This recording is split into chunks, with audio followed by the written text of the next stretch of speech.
it's more of it's an attack into the armbar from like the opposite way. So typically when we go for arm bars, we're usually going from like our legs around the body, coming around, or leg around the head, and going arm bar. For this version of our arm bar, called the Choi bar, we're going to be going from the head side around to the body, and then we're going to attack the arm from there. So I'll show what it looks like real quick, and then we'll go into some attacks from it, okay?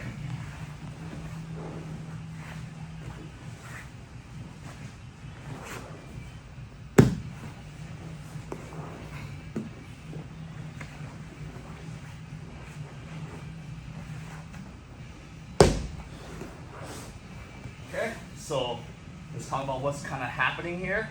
I'm looking to attack Brandon's first line of defense when he's trying to pass my guard. Usually he's trying to get legs out of the way. To do that, he's going to use his arms, right? He's not just going to stand up and walk around. So when he starts to bring hands to my knees, we're going to look to start attacking his arms and attacking here. Okay? Typically, a lot of people will do this by going for kimuras, right? Everybody likes this good old kimura attack. And when Brandon's big and strong, he can like tuck his elbow. And it's very hard for me to sit up into this grip. So this Choi grip that we're going to use kind of replicates that same kimura torque without having to grab and reach all the way over his shoulder to get it. I can do a lot shorter grip here and start attacking it. Okay, so let's start off. Close guard. Brandon is I'm gonna shift to my side. Brandon's gonna start pushing my knee down. And to do this, a lot of times he has to open his elbow up. As he opens his elbow, I'm gonna take my left hand, which is the bottom hand here. I'm gonna shoot it through right above the elbow at the tricep, and I'm gonna connect hands. My top hand is facing me. I'm gonna connect the gable grip. And I wanna pull his elbow onto my chest. And then we're just gonna lock it here for now. I wanna keep his forearm stuck on my bicep right here. So I keep it sucked in tight. So when Brandon tries to pull it out, it's very difficult. Brandon tries to rotate his hand out. Okay, it should again be very difficult. Okay, if he can rotate this, he's gonna pull his arm out. So we want to cinch it in here. We're on the bicep, locking it, not letting Brandon pull his elbow out.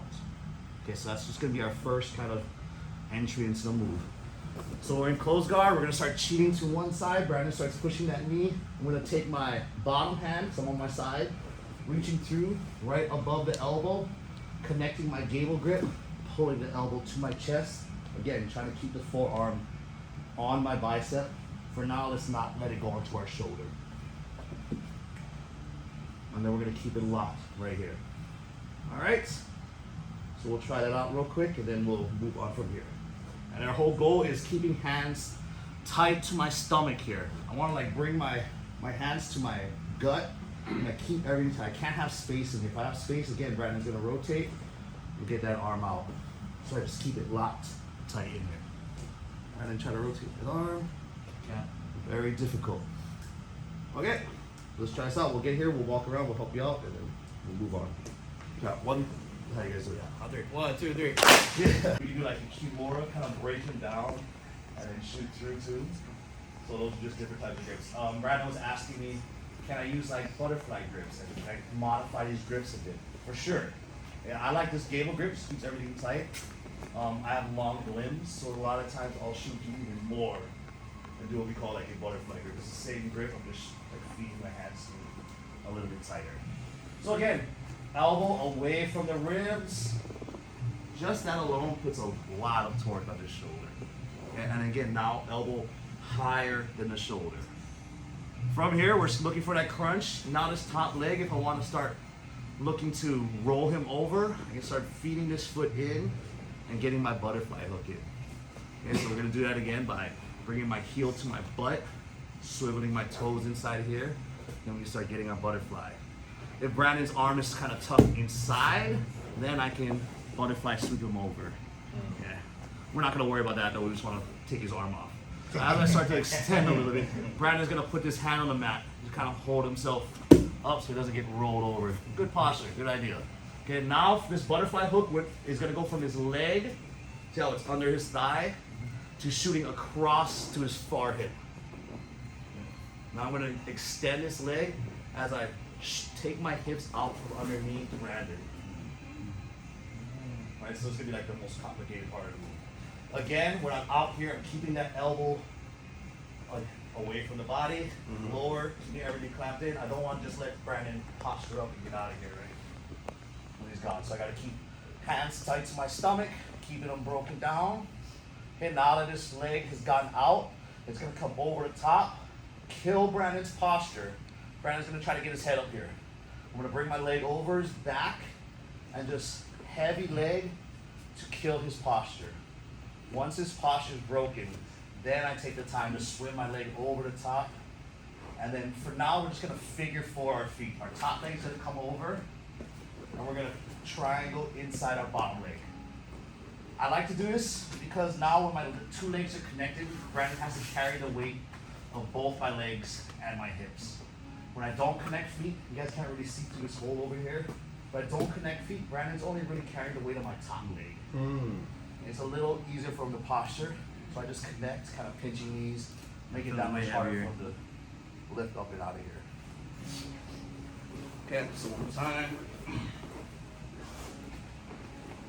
Start opening that elbow, shrimping out. We're looking for attack. Brandon's too strong for that. He starts posting. I bring my foot across, so I can start to get my hips out. This leg is either gonna go around Brandon's head or through Brandon's face here. Okay. And then we'll for now, let's just go around to be nice. Going over the top. No matter what you do, if you don't remember anything from today, is when this leg comes over, even if he's not postured up, I always kill his posture and then step over. I don't just rush it and throw my leg over because he's already on the posture. I lost it. So now Brandon's past my guard. He's mad at me for trying to armbar him. So kill his posture and then bring my foot over. And then we're just gonna figure 4 our feet. From here, my top hand is gonna grab the wrist. We're gonna bring it to our chest, kind of trying to keep his thumb pointing away from us. And we're just gonna like bridge a little bit to the hips. We'll talk about this finish when we get here. We can do all kinds of things to finish the arm from this position. For now, we're just gonna kind of pull it into our chest, making sure the thumb is pointing away from the direction we're pulling. If his thumb starts to point towards me, I don't do anything to his arm, and then he can start rotating and spinning out and stuff like that. So I make sure his thumb stays away from me, okay, and then we're finishing there. All right? A lot of steps, sorry everybody. So we've all gotten here, and we've all end up here. So the movement here, this top leg, heel to my butt so I can weave my toes, and it goes all the way across to his far hip. Okay? I'm using this leg, it's gonna stop Brandon from running around me this way. If I left this leg over here, and this leg starts to come out, then he just runs around, and I pass it. So I need to take this leg out of the bottom. If I take it out without bringing the other leg across, Brandon runs around everything. So I bring it across, I block his hip, so he can't run around this way. He can try to run away this way, but my leg is extending, my inside leg is extending, and I have a good torque on his shoulder, so it makes it very difficult for him to run towards me. He can't run around me because my leg's blocking him. Step my leg over, kill the posture, step into the armpit, and I figure 4 my feet, reach up, grab the wrist, and slowly straighten. Wait for your partner to tap, okay? All right, let's try it out. Go, 1, 2, 3. And this one's just gonna go straight into the Choi bar.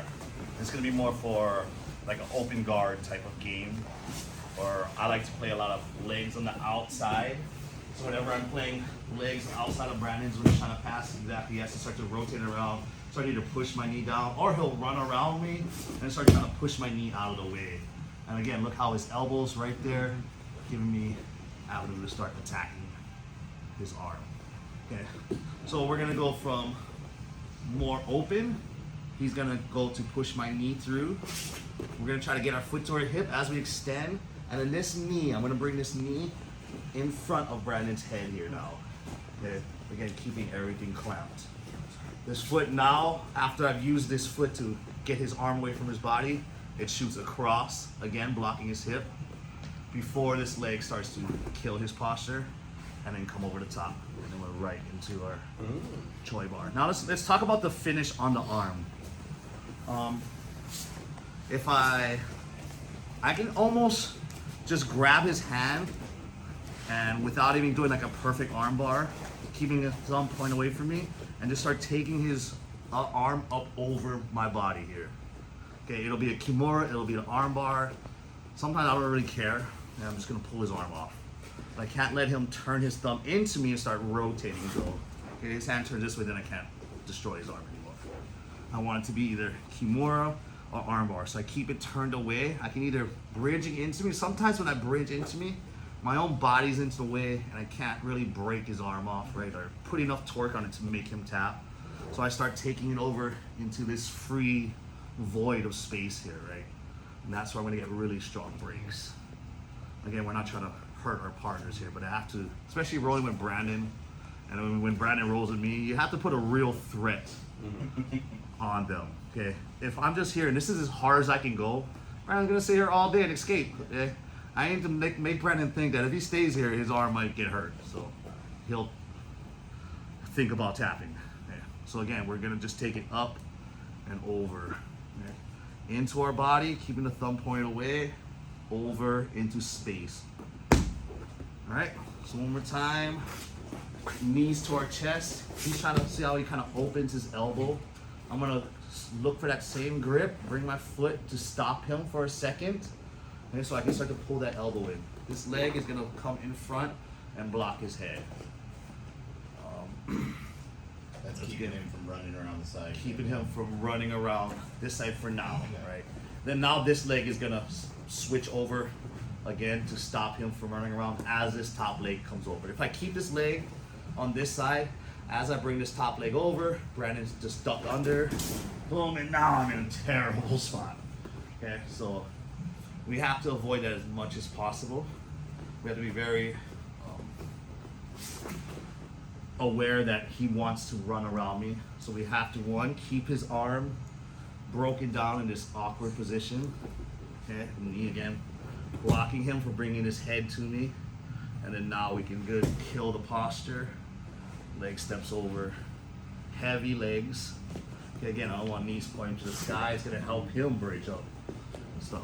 So remember, like, Brandon wants to rotate this arm and start trying to get out. If he can't get his head up, for him to do this rotate down here, rotate that arm, Brandon, is pretty difficult. He can do it, but it's gonna be hard.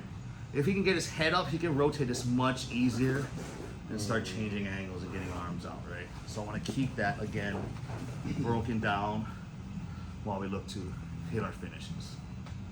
All right? Everybody got it? All right, shut up. 1, 2, 3.